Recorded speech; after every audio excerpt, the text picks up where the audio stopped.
ফুটবলে মহাযুদ্ধ আজকে রাতে মাঠে নামতে যাচ্ছে বার্সেলোনা ও রিয়াল মাদ্রিদ। ম্যাচটি হতে যাচ্ছে রিয়ালের ঘরের মাঠে। ম্যাচে থাকছে না রাফিনহা।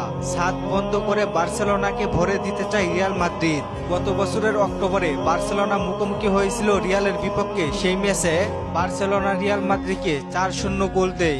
এল ক্লাসিকো মানে ফুটবলের মহাযুদ্ধ। গত মৌসুমে 4 দেখায় সব কয়টাই হেরেছে রিয়াল মাদ্রিদ। এবার ঘরের মাঠে বার্সেলোনার সঙ্গে প্রতিশোধ নিতে চাইবেন রিয়াল মাদ্রিদরা।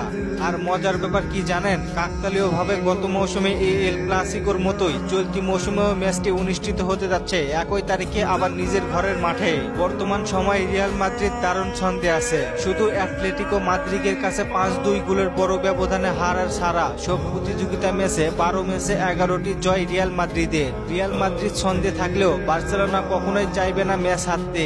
পয়েন্ট টেবিলের চাপে থেকে রিয়ালের সঙ্গে মাঠে নামতে হবে বার্সেলোনাকে।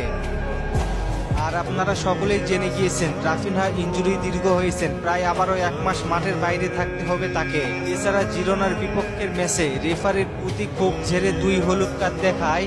এল ক্লাসিকোর হাই ভোল্টেজ ম্যাচে বার্সেলোনার দাগ আউটে থাকছে না কোচ হ্যান্সি ফ্লিক। বার্সেলোনার লা লিগার ম্যাচটি জয় পেলে রিয়াল মাদ্রিদকে পিছনে ফেলে আবারও শীর্ষীয় স্থান দখল করতে পারবে। লিগে 9 ম্যাচে 24 পয়েন্ট নিয়ে বর্তমানে শীর্ষে আছেন রিয়াল মাদ্রিদ। বার্সাকে হারাতে পারলেই ব্যবধান বাড়িয়ে নিজেদের অবস্থান আরো শক্ত করতে চাইবে রিয়াল মাদ্রিদরা।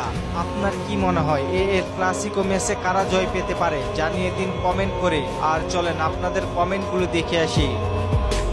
সুমন ভাই, নেইমারের ফ্যান হওয়া মানে শুধু খেলা দেখা না, কষ্টের সাথে বন্ধুত্ব করা। ধন্যবাদ ভাই। সিয়াম ভাই প্রশ্ন করেছেন নেইমার নাকি ডিসেম্বরের পরে ইউরোপের কোন ক্লাবে যাবে। ভাই কোন ক্লাবে যাবে সেটা শিওর না এখনো। সজল ভাই প্রশ্ন করেছেন সামনের ম্যাচে অ্যালিসন বেকার কি ডাক পাবে না। জি ভাই, ডাক পাবেন। ধন্যবাদ সবাইকে প্রশ্ন করার জন্য। আর ফুটবলকে নিয়ে নতুন কোনো প্রশ্ন থাকলে করতে পারেন, পরবর্তী ভিডিওতে রিপ্লাই করব। ধন্যবাদ।